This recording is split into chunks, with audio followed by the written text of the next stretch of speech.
Once again, welcome to the conference. I'd like to talk to you today a little bit about communications in Georgia. I'll do it as an overview without going into too much depth, and I'll try to highlight those things that are changing very quickly.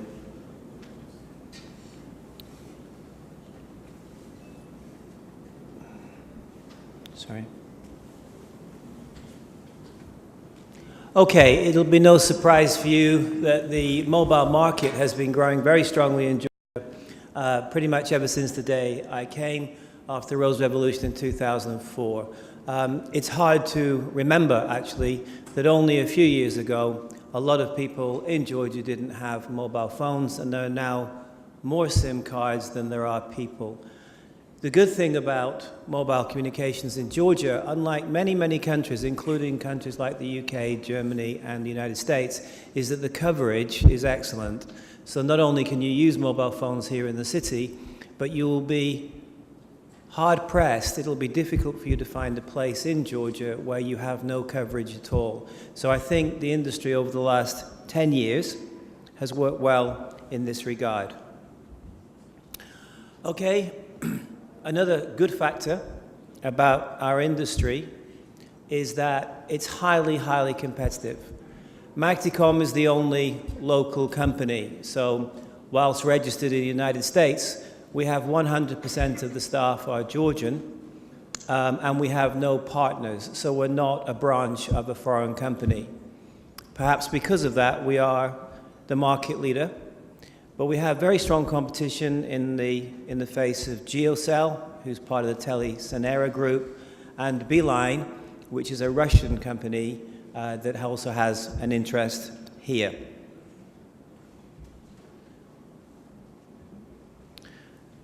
Fixed telephony, as you might expect, that industry is now somewhat in decline.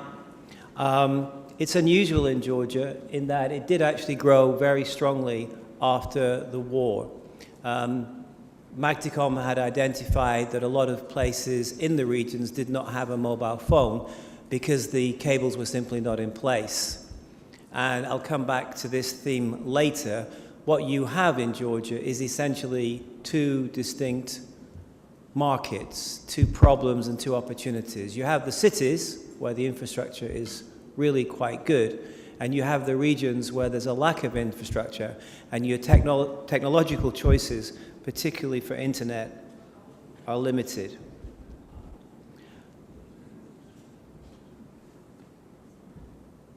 Sorry, this isn't working.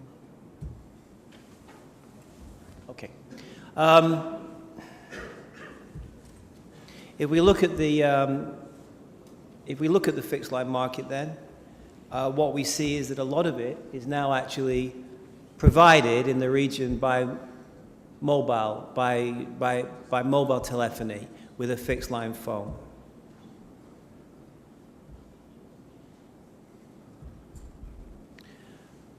Another relatively new technology that is moving very quickly at the moment is television.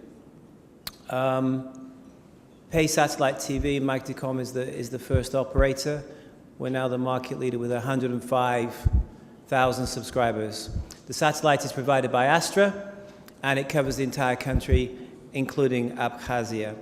An interesting fact in Georgia is that you must carry and must be offered all the Georgian language channels, which is about 15 or 16. So you have to be able to carry all the channels, and any TV station that wishes to broadcast in Georgian must offer it to all the different companies that wish to distribute it.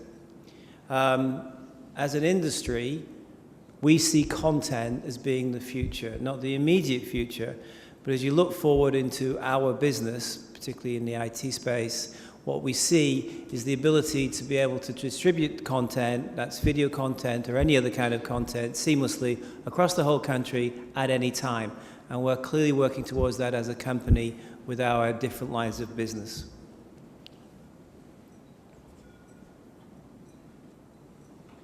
Okay, let's have a look now at the thing that really is moving extremely quickly, which is mobile internet. I bring your attention to the fact that not only over the last 10 years has the number of subscribers been growing, but that has now reached a technical tipping point where it's growing extremely quickly. The price of a tablet now in Georgia is less than $100 for a smartphone. More interesting, perhaps, is when you look at the data itself. The amount of data being carried is growing logarithmically, and that will continue because we now have the technology to do that.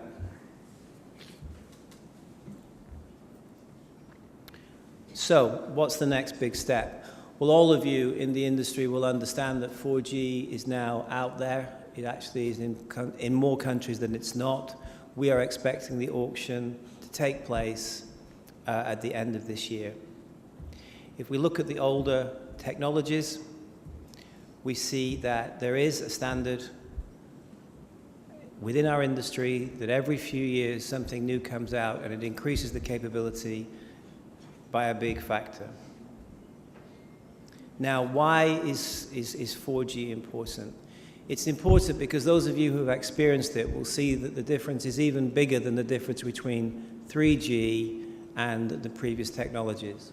When you have a tablet or a laptop or a smartphone that has 4G capability and you're in a 4G area, there is very little difference to what you experience at home, no matter how fast your internet is.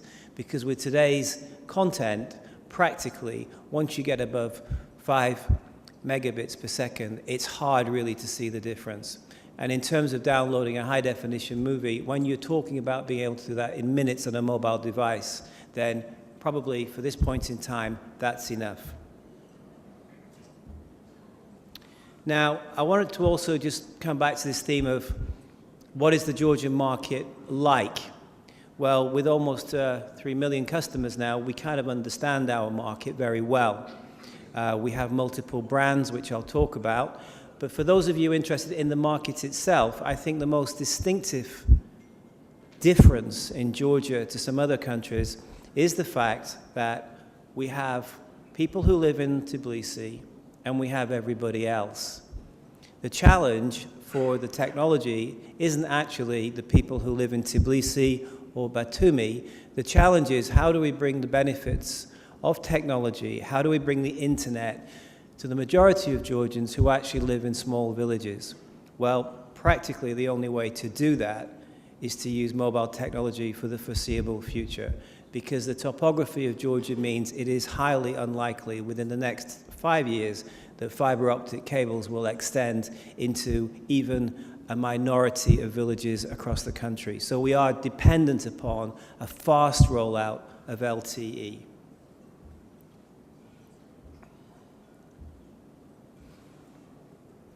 I put this in just as a little bit of background interest specifically for the mobile market.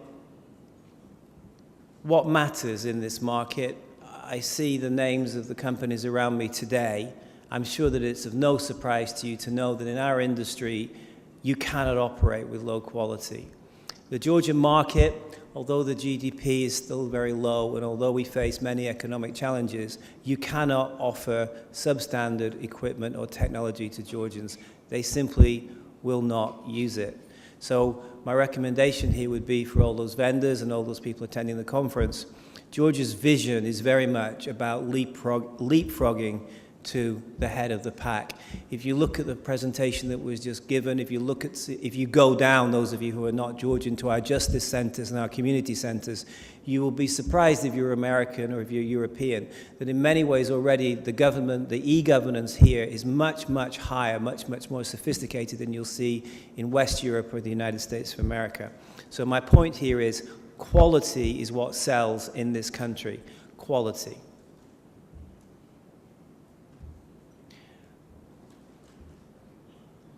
Okay, another few things that I like to just mention in a wider context here.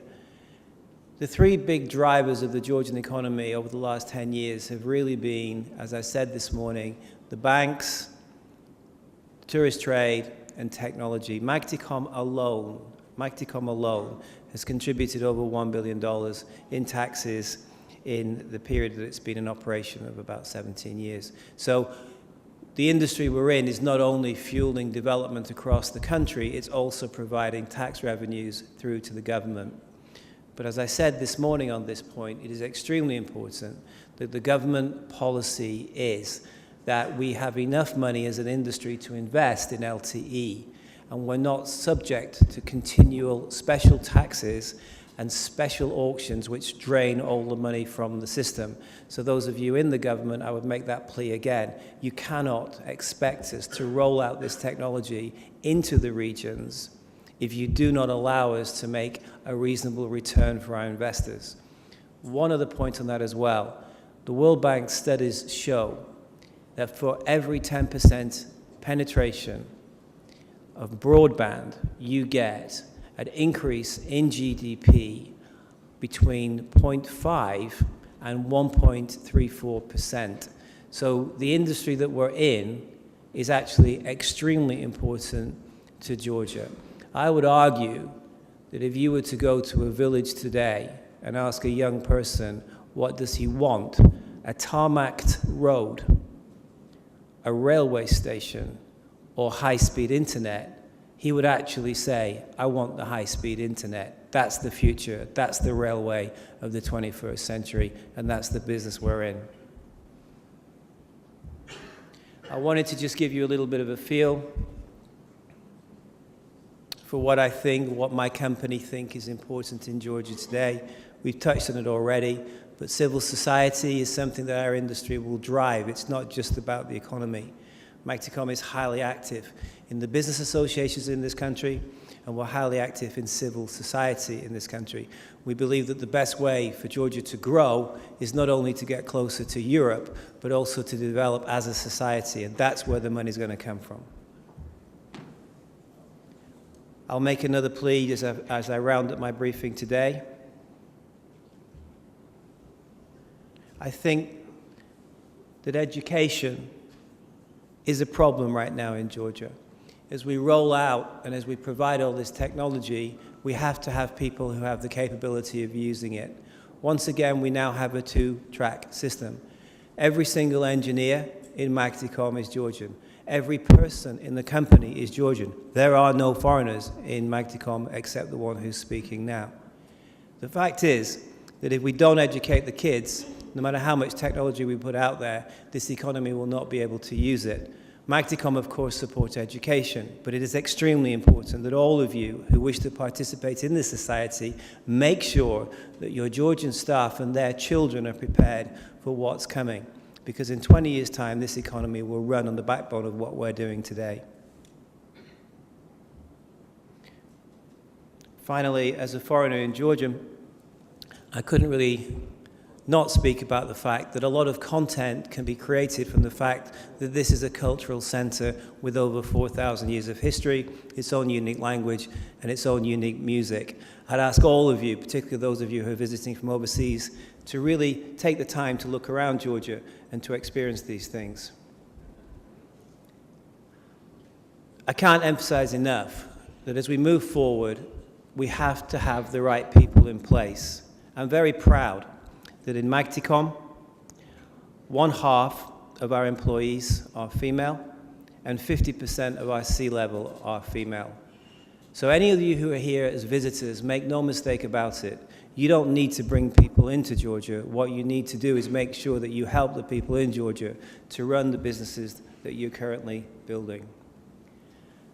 I'd finish with this idea that the business we're in is really all about doing new things. And there is nothing more difficult to do than what we're trying to do.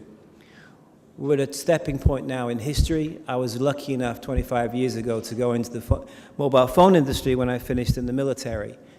It was very difficult over the last 25 years if you worked in a mobile phone company not to be successful. That's probably why I'm standing here today. It was a fantastic industry.